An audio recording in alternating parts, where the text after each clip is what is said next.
Welcome back. Welcome back, and welcome to those of you joining us for the first time. This is the Shou, and I will be reading now Chapter 3 of Harry Potter and the Natural 20 by SirPoley. The first years all filed into the Great Hall apprehensively, as McGonagall explained about the 4 houses. Milo mentally filed them into House for the PCs, House for the Villains, and 2 NPC houses to make up the numbers. Fair enough. The other first years around him were nervously discussing what they thought the sorting ceremony would entail. The group conclusion seemed to be that it would be some sort of horrible test, performed in front of everybody. Milo's post-level-up elation hadn't passed yet, but he still wished he hadn't burned so many spell slots in helping Neville find that toad. There was a kerfluffle as a group of ghosts drifted through the walls, but Milo was already ready for this. He shuddered to think of what he would have done in this situation had he not met the late Professor Binns the other day. The students were formed into a line alphabetically by McGonagall, and once more Milo cursed his last name. Why couldn't he have been Milo Liedon Anastasia instead? The only person in front of him was a pink-faced blonde girl. "What do you think I'll have to do?" she asked, the signs of abject terror on her face. "I'm first. Why am I always first?" she asked. "Don't worry. You'll be fine," Milo said. "They expect everyone to do this test, remember? So how hard could it be?" But... And besides, they wouldn't start out every year by humiliating all their new students. "Maybe it's all just a cruel joke and everyone will laugh at me," she said through tears. "If they do, I'll unleash magical hell on them," Milo muttered. What he meant was, if they do that to me, I'll unleash magical hell. But that's not what the frightened young girl heard.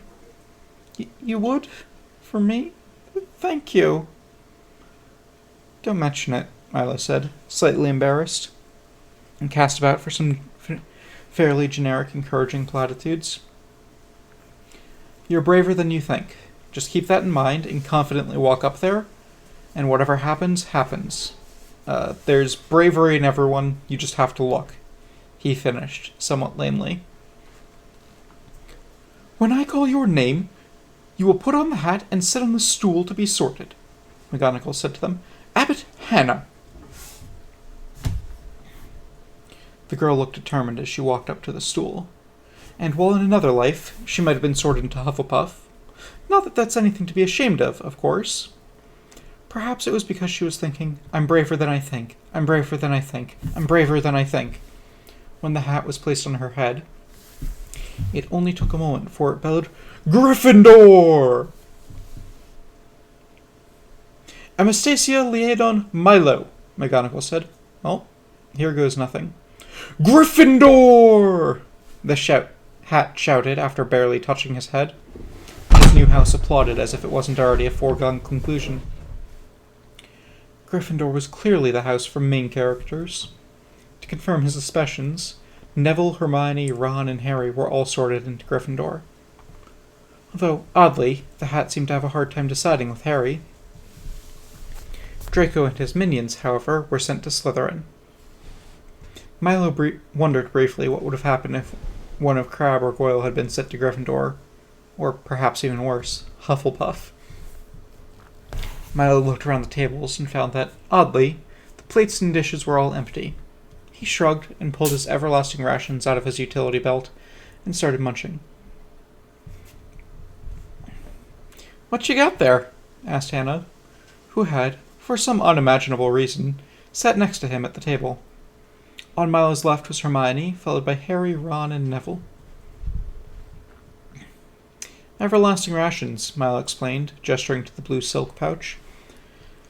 "They're not very common. I heard about them in an obscure book and had to get them custom-made. But they're super handy. Every sunrise, the bag fills itself up again." "Convenient," she said somewhat dubiously. "They tasty?"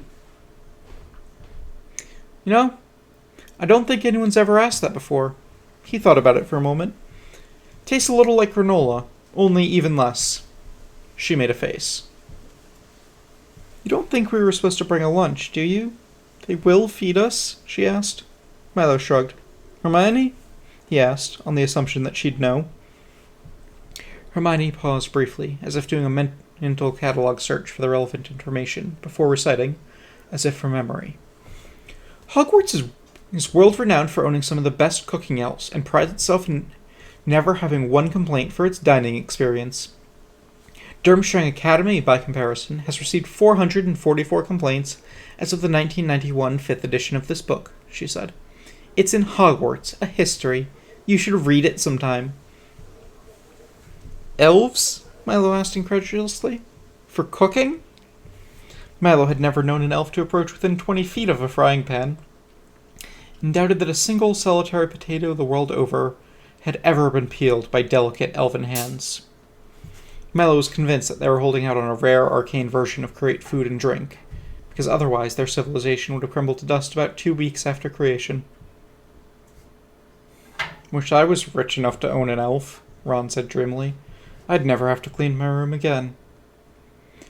Milo's brain heard the sentence, of course, but rejected it immediately with a notice. Does not parse. Own an elf? He must have misheard. Before he could ask, the headmaster spoke.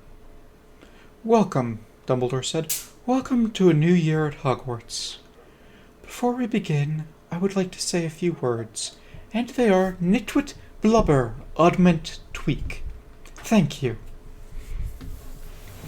And then sat back down again. Is he a bit mad? Harry asked. Well, yeah, he's a bit of a nutter, but some people say that it's a disguise and he's really a genius, Ron said. He seemed normal when I last talked to him, Alice said. And you don't get to be Chief Warlock of the Wisengamot and Supreme Mugwump of the International Confederation of Wizards by collecting bottle caps, Hermione said, or by being stark raving mad. Everyone looked at her again. It was in Hogwarts, a history, and honestly, don't any of you read? She asked, slightly indignantly. Quidditch magazines, mainly, Ron admitted. Newspapers rescued from the trash, but only when the Dursleys weren't watching, Harry confessed. Outside of spellbooks and fellow arcane tomes, not that much, Milo said. Hermione sighed. You should try it sometime. You might find it fairly enlightening. Oh, my goodness. Piles and piles of food appeared, suddenly, in front of them. Huh, neat trick, Milo said. I knew the elves cooked their food by magic. Pointy-eared pansies never worked a day in their lives. His last sentence drew a number of odd looks, but fortunately, most people were too busy digging in to pay much attention to him. Harry Potter, in particular, looked like he was about to cry tears of joy at the food laid out in front of them. Milo shrugged. To him, food was something to keep you from getting hunger-based check penalties. While the rest of the party was distracted by food, Milo made sure to cast Detect Poison before he touched any of it. Milo decided to check out the head table. The teachers at Hogwarts were the quirkiest bunch of characters he'd seen since Milo had been hired to take out a No Barbarians band of performing cutthroats. One of them was wearing a purple turban. One of them was tiny. Milo couldn't tell from this distance if he was gnome, halfling, or dwarf. One of them was Albus Dumbledore, for God's sake. Thanks. The last, though, now he was really interesting. Black cloak, greasy hair, hooked nose. Necromancer, hands down. Milo grinned. Ladies and gentlemen, we have our dark wizard. Milo gave it a 50% chance that the professor was working for you-know-who, with the other 50% saying he was you-know-who. The only nail missing from his coffin was a goatee. Hey, Hermione, who's he? Milo gestured to the obviously evil wizard. Professor Severus Snape, born 1960, made potions master at Hogwarts in 1981 by Headmaster Albus Dumbledore, and, as of 1991, is the head of House Slytherin. She recited, Hogwarts a History, page 371. You're a very useful person to have around, you know that? Milo asked. Hermione beamed. Harry, listen up. Add Snape to your list. He's bad news. Are you sure? Harry asked. Absolutely. I mean, just look at him. He's wearing all black, for goodness sake. I don't mean to put too fun of a point on it, but we're all also wearing all black, Milo? Harry said, gesturing at his uniform. It's a black of a different sort. We're in the sober, working black. He's in evil black. Back me up here, Ron. Fred and George say he's a smarmy git, and he favors Slytherin students outrageously, Ron said. They also say that he's half bat, he can read your mind, and that shampoo spontaneously combusts when it touches his hair. But I think they made that last one up. He's probably just allergic to shampoo, Hermione said. He's a professor. He can't be evil, or Dumbledore wouldn't let him teach here. Milo barked a laugh. They clearly had very different views of education. Harry abruptly clutched his forehead in pain. What's wrong? Hermione asked in concern. I was just looking at Snape, and suddenly my scar hurt, Harry said. The scar you know who gave you? No, the other scar on my forehead. Of course the scar you know who gave me.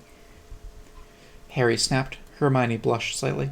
Sorry, she said. I didn't mean to be mean. I was just so angry all of a sudden. It was weird. I'd say that's proof, Milo said. Harry looked at Snape, and his cursed scar hurt. Ergo, Snape is evil. Sounds good to me, Ron voiced his agreement. I mean, look at him. Seriously. I don't think we should just jump to conclusions like this, Hermione said. One's fashion choices and hygiene, no matter how unfortunate, have no bearing on moral standing. Also, we should really tell an adult about Harry's scar. It might be important. He might need a healer. What does Snape need to do? Eat a baby or something? Milo asked. New PCs could be so thick sometimes. He hasn't even done anything yet, Hermione protested. She has a point, Harry added. All he's done is sit there. Maybe he's a really nice bloke. I don't think any of us know enough magic yet to say if my scar's reaction means anything. We should give him the benefit of the doubt. Fine. It's your adventure, after all. But can we at least agree to keep a close eye on him? Milo pleaded. They all agreed, albeit, in Hermione's case, somewhat reluctantly. Dumbledore then stood to make another speech, laying out some ground rules. The Forbidden Forest was, yeah, right. Milo couldn't imagine a better way to encourage students to go there and gain XP than to forbid them from doing it.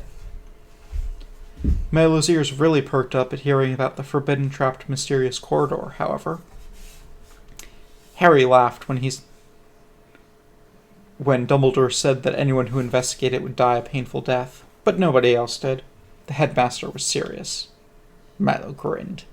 He loved this school already. I can't believe Quidditch is restricted to second years, Ron complained. What's Quidditch? Harry, Hermione, and Milo asked simultaneously. Ron fainted into his pudding. Once he came around, he described the rules. It was some unbelievably dangerous sounding sport. 2 of the players' jobs were to send heavy leather balls flying at the opposing team, played on a broomstick. As Ron explained about the Golden Snitch, Milo considered it thoughtfully. From what he could tell, the Seeker's success or failure completely invalidated everything that the other players did.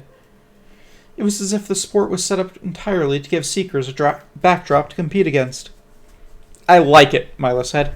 It has everything. Magic, danger, and rules blatantly skewed for the PCs to shine. Harry, make sure to write this down. The boy who lived dutifully added it to his growing list of plot-relevant items. I think it sounds stupid, Hermione declared, ignoring Ron's protests. And way too dangerous to be allowed in a school setting. Flying in general sounds dreadful. Dumbledore sent them all to bed, so Percy, as Gryffindor prefect, led the first years to their lair. En route, they were attacked by Peeves. Peeves! Show yourself! Percy bellowed. He's a poltergeist. Be careful. He only answers to the Bloody Baron. That's the Slytherin ghost. Getting all this, Harry? Milo asked. Peeves flew past, throwing sticks at Neville's head. Prefect, that was an attack if I've ever seen one. Permission to retaliate? Now, I don't think that will be necessary. He knows that if he goes too far, I'll tell the Baron, Percy said. Besides... Percy was interrupted, however, when Peeves unloaded a bucket of water on the prefect's head. Hit him with everything you've got, Mr. Anastasia Leodon. Everything. Glitter dust, Milo shouted. A shower of sparks blinding the poltergeist for 24 seconds now. Level ups were the greatest. And preventing him from turning invisible. Peeves, whirling in astonished fury, began dropping walking sticks, pies, and assorted other miscellany on the students. Featherfall, Milo cast, slowing their descent to a harmless speed. As a coup de grace, once the blindness wore off, then created a silent image of the bloody Baron, slowly drifting around the corner. Peeves bolted, leaving a trail of glittering dust in his wake. Well done, Percy congratulated him, after using a cleaning charm to dry himself off. Is everyone all right? Excellent. That was Peeves the Poltergeist. If you encounter him in the halls, it's best to find a member of the faculty or the Bloody Baron. He won't deliberately hurt you, though his pranks can, at times, get out of hand. But he's irritating and might make you late for class. After decades of certain disreputable Hogwarts students using Peeves as a pretext for tardiness, teachers have stopped accepting run-ins with the poltergeist as an excuse. Milo couldn't believe they had a random encounter within the castle walls. The school was awesome. Percy led them, finally, to the Gryffindor common room, which was guarded by a painting requiring a password. Milo hadn't realized that inter-house rivalry was quite so heated as to require secret bases and passwords, but it fit with his general theory of Hogwarts education. Both Harry and Milo felt at home immediately upon entering Gryffindor Tower, but for different reasons. Harry was overwhelmed at all of the magic and wonder, and glad to finally be rid of his abusive foster parents. The sense of camaraderie in the dorm was something new and amazing to him. Milo, on the other hand, felt the calling of all wizards everywhere, regardless of universe. Wizard equals tower, tower equals wizard. He was excited for tomorrow, when he could fully enjoy the benefits of being 4th level, and memorize a whole slew of new spells. He decided, after a bit of thought, to add levitate and invisibility to his repertoire. He made sure to prepare an extra silent image in case of another run-in with Peeves. The next morning was interesting. Word had spread that the famous Harry Potter was attending school, and Milo's unfortunate friend was pestered with constant whispering and glances. Milo suggested that he borrow some makeup from Hannah. Hermione didn't seem the type, and hide the telltale scar. Minor details only gave +5 to disguise checks, but Harry adamantly refused, claiming it was the only reminder he had of his parents. Ron howled with laughter at the suggestion, adding that some eyeliner, or, as he put it, guy-liner, would really bring out Harry's emerald eyes.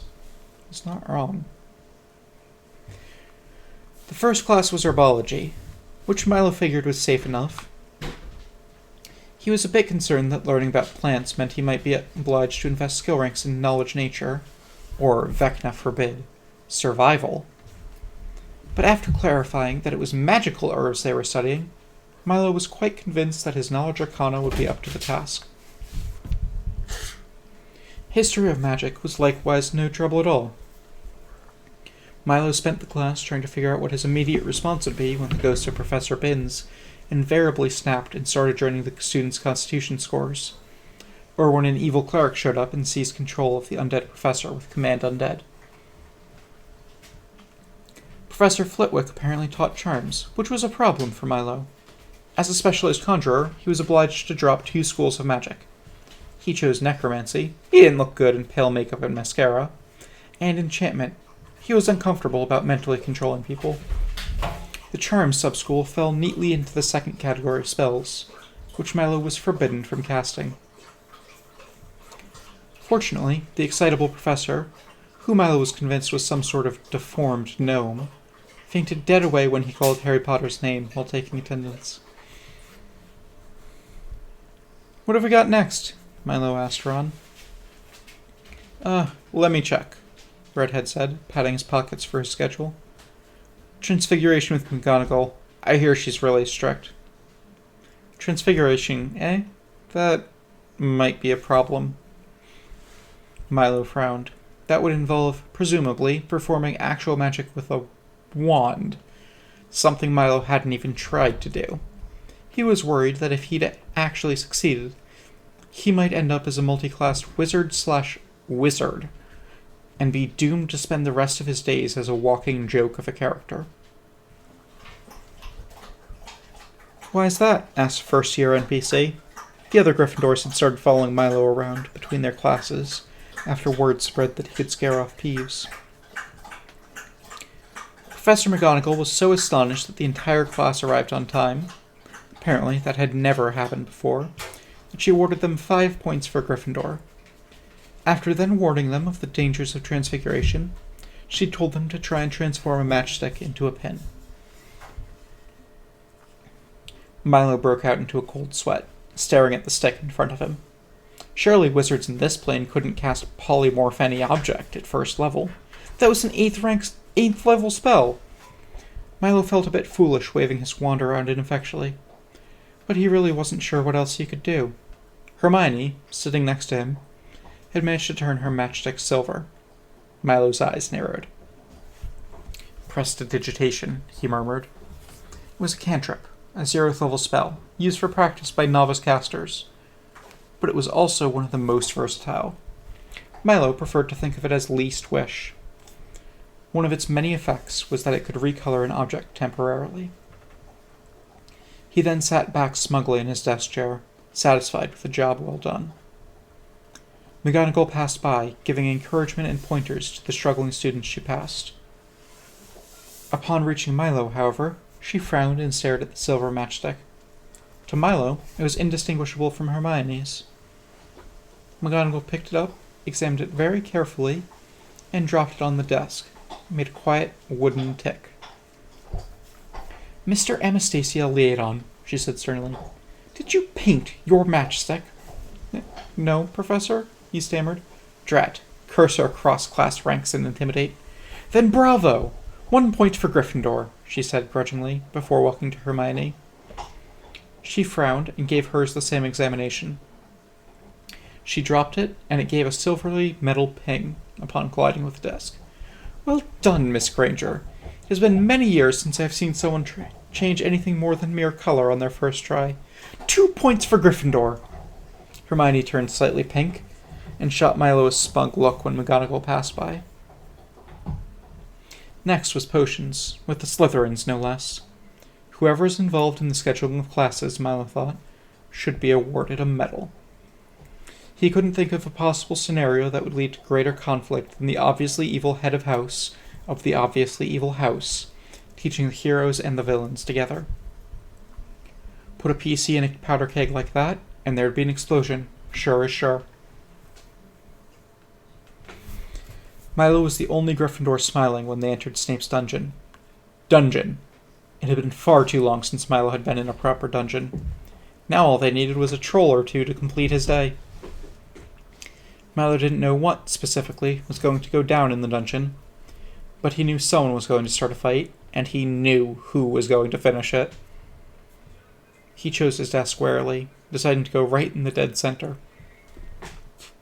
The rest of the Gryffindors sat on the right-hand side of the classroom, leaving the left-hand side empty.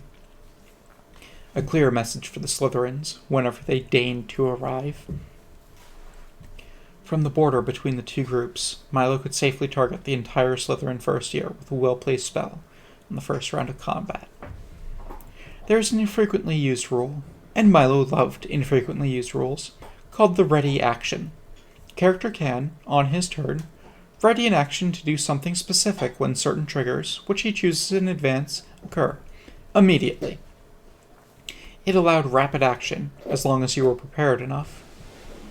As the Slytherins drifted in one by one, a few were covered in whitewash, mute evidence of Peeves' humorous pranks. Milo readied an action. Glitter dust in the center of the Slytherin side of the room as soon as the first Slytherin acts offensively towards a Gryffindor. That should cover it. Snape walked into the room like a man with a purpose. He quickly called out attendance, pausing on Harry's name. "Ah, yes," he said softly. "Our new celebrity." Draco and his mooks sniggered. The other Gryffindors sitting alongside the borderline, Neville, Hannah, and Lavender, sat tensely, their hands near their wands. Snape began his introductory monologue, lingering, a bit too lovingly for Milo's taste, on the subtle science and exact art of potion making. "Potter!" said Snape suddenly. Harry sat bolt upright, a brief look of terror on his face. "What would I get if I added powdered root of asphodel to an infusion of wormwood?" Milo frowned. Nothing, he thought. Except, of course, a god's awful smell. "I don't know, sir," Harry said. "Ah, well, even wizards fail a knowledge check once in a while." "Tut, tut. Fame clearly isn't everything," Snape sneered. "Well, that's just rude." "Let's try again, Potter. Where would you look if I told you to find me a bezoar?" Hermione's hand shot into the air, as did Milo's. "I don't know, sir," Potter said, his voice barely shaking at all. "Thought you wouldn't open a book before coming. Eh, Potter?" Well, now, there's no reason for him to act like that to the poor Gryffindor kid, Milo thought. In fact, the head of House Slytherin was acting downright offensively— oh, crud. Glitter dust! And that is the end of Chapter 3 of Harry Potter and the Natural 20 by SirPoley. Thank you for watching, everyone. I will be streaming again tomorrow at about the same time, and I will be uploading this onto YouTube once we're done here. Thank you very much, and have a good day. Bye-bye.